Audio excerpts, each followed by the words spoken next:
Sorry to keep you, Gav. Better late than never. I've had a quick scout about, and I reckon round here's our best bet if we want to grab as much of this Stardust stuff as we can. Don't know what Blackthorn's planning to do with it, though. I asked over in Dalamil, and they seem to think it was worthless. But if Stardust is what Blackthorn wants, Stardust is what he'll get. There's plenty of the stuff lying about just begging to be bagged. Then let's get bagging, shall we? We shall. Race ya. You finished? How much did you get? Enough. I hope.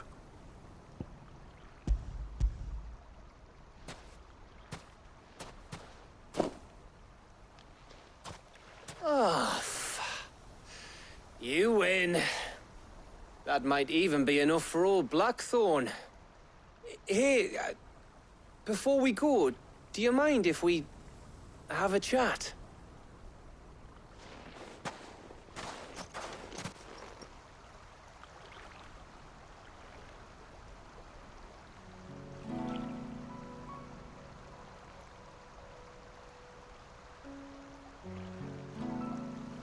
Feels like ages since we had the chance to talk.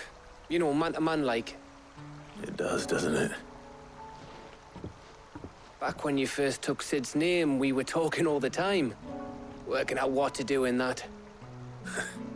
There was a lot to work out. And there still is. Those shoulders of yours starting to feel the strain. Hardly ever see you around the hideaway nowadays. Always on some errand or other. You can take a day off, you know. Says the man who spends most of his time behind enemy lines.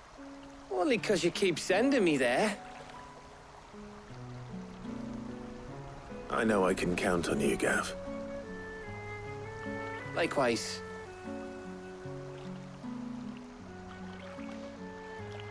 So you keep sending me wherever you need to, and I'll keep going. Safe in the knowledge that I have a home to come back to. Thanks to you.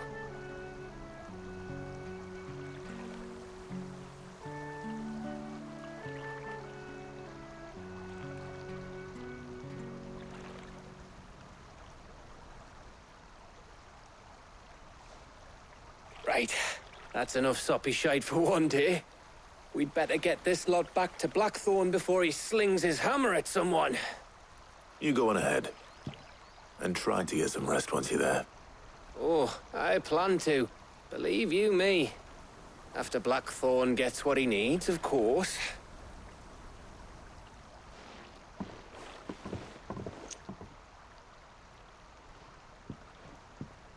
Right. Ready to go home, boy?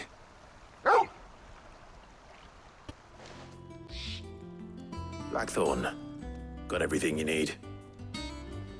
Yeah. Yeah, I do. Cheers for the Stardust. Should be enough to be getting on with. We should go out on maneuvers together more often. You're beat sneaking around on your Todd all the time. I'll make a start on putting this thermal plating together then.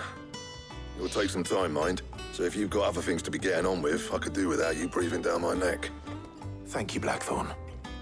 I'll let Mid know construction's underway. Pleased to hear that Blackthorn's started work on the plating. Excellent. 1 down, 2 to go. So, what's next? The helm, of course. For this, we'll be repurposing fallen scrap. Salvage from the ruins? I thought that material was all but impossible to work.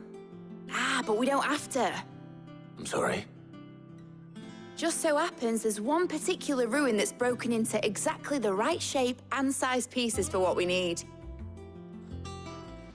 What's the name back there? I'll give you all the details. What's her name? Right.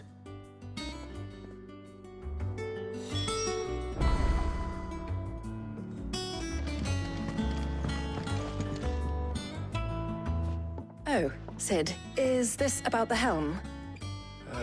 Yes. Mid said I should speak with you. I'll show you the plans then.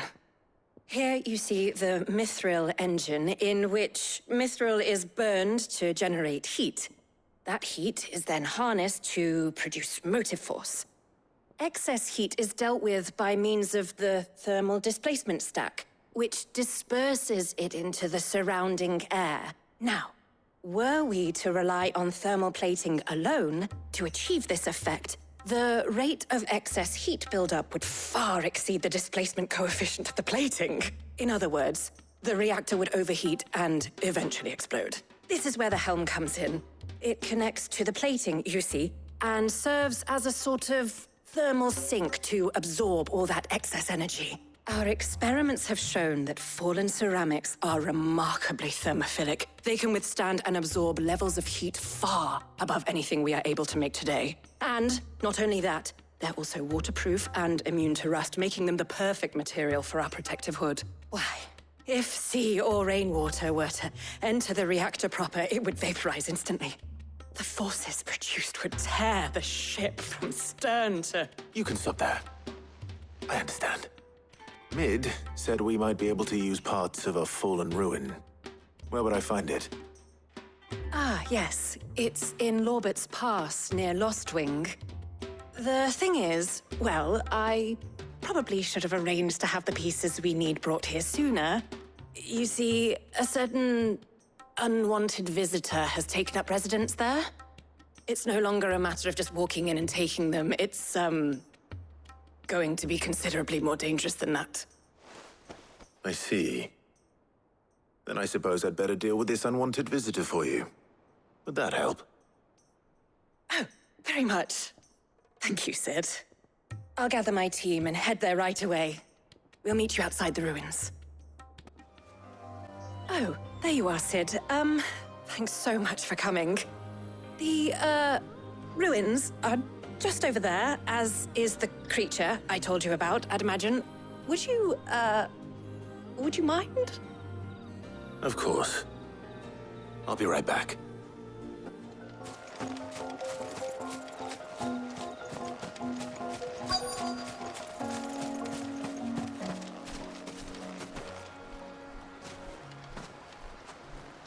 Anybody home?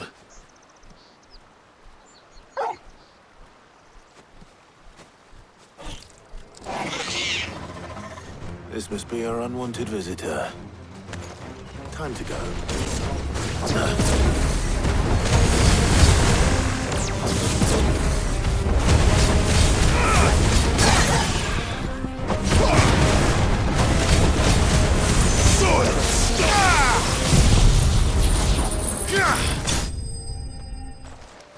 The things I do for you, Mid. Sid! Oh, thank goodness you're safe. You shouldn't have any trouble now. Indeed. Well, don't let us keep you. We'll, see that everything is transported safely back to the hideaway. All right. I'll let Mid know you're on your way. Mid. Helena has recovered the material for the helm. She'll be along shortly. Excellent. Another job well done. And just one remaining. Right. Right, the shielding. This one's a bit of a bugger. How so? The plating's enough to stop the engines going pop, but those things will still be spitting out enough fire to set the rest of the ship ablaze. Which is why you need proper shielding. A prison for the dragon's breath that's blazing away inside. I thought a triple thick layer of tempered steel might do it. Or more of the stuff that the Fallen use, but they'd both be too heavy. The helm and the plating are bulky enough as it is. Add any more weight and the whole ship would be at the bottom of the briny before we'd even started. I need something light. But I've racked my brains and I just can't think what would do it. Well, if I were in need of obscure knowledge, I know whose counsel I would seek. Harpocrates. Tomes? Yeah, well, I'd thought of that, obviously. I've got all the details written down here. Can you take this to him, see what he makes of it? Right away. Harpocrates, do you have the moment? For you, Clive, always. Well, actually, it's for Mid this time. Could you take a look at this?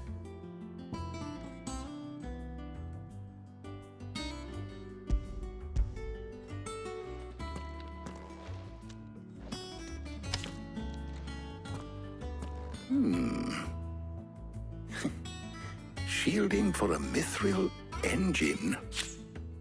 Whatever will that girl think of next? And what are these notes around the edges? She has some specific requirements for the materials. The shielding needs to be able to resist extreme heat on the inside, and yet remain cool enough on the outside not to set the ship alight, while also being light enough not to sink it. As you can imagine, she's struggling to find anything that meets her needs. I see. I wondered if you might know of a solution, or if you might be able to search the records for one. Perhaps it is not a different material she requires, but a different approach. What do you mean? Consider the lake we have made our home. Its blighted waters eat away far more quickly than fresh water or even brine, at timber and steel alike. And yet, we have made a home here from those very materials nonetheless. We have. But Bardolph must varnish every board twice over to keep it from rotting. And Obelus complains that without a constant supply of pitch. I see. Early Gregorian histories speak of a preparation known as moon dew. It is said to be able to resist even the most ferocious flames. Before the dragoons tamed the worms and wyverns of the realm, nobles would daub their castle walls with it in order to guard against dragonfire. So if we could recreate it... It might be applied to some material or other in order to provide the protection Mid requires. As to how best to apply it and to what material, perhaps Bardolph and Obelus might be of assistance. I shall speak to them and see what wisdom they might have to offer. If you would be so kind as to procure the necessary ingredients, I shall discuss the specifics of how it might be most effectively put to use with our two friends. The knowledge of the past may yet prove useful to we of the modern era. Thank you, Hippocrates. And since you're asking others to help you, perhaps I should too.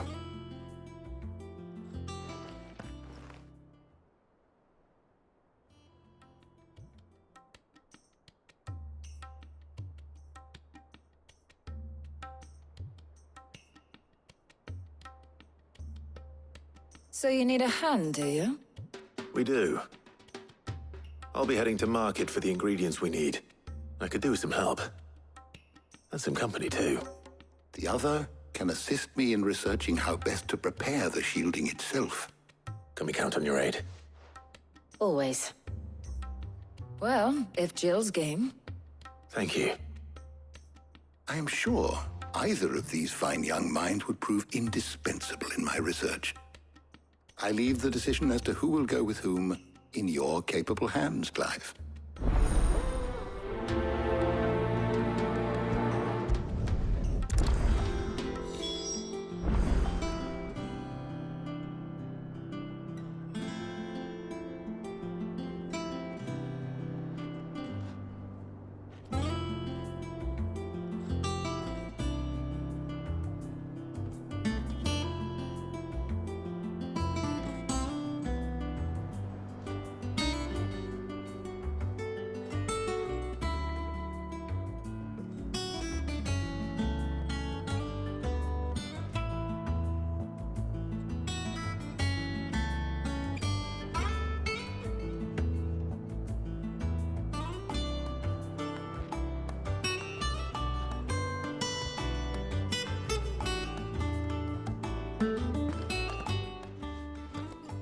So, Clive, have you made your decision? Who will accompany you on your little excursion?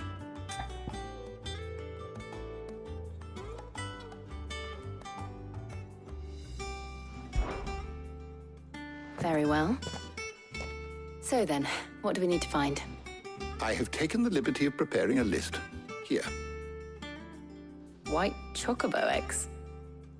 Pepio nuts. Are you sure this list is right? Everything on here seems very edible. I would have thought the ingredients would be a little more exotic. Though these items may seem mundane, they have potent effects that are rarely exploited, effects for which they were once highly prized. So much so, in fact, that they were harvested almost to extinction, hence moon dews having fallen from favor. Now, of course, they can be obtained with ease. You should be able to find everything you need at the market in Northreach. Is that so? I've been meaning to visit Northreach anyway. I'll set out now. Join me there when you're ready. I will. Until then. You two enjoy yourselves.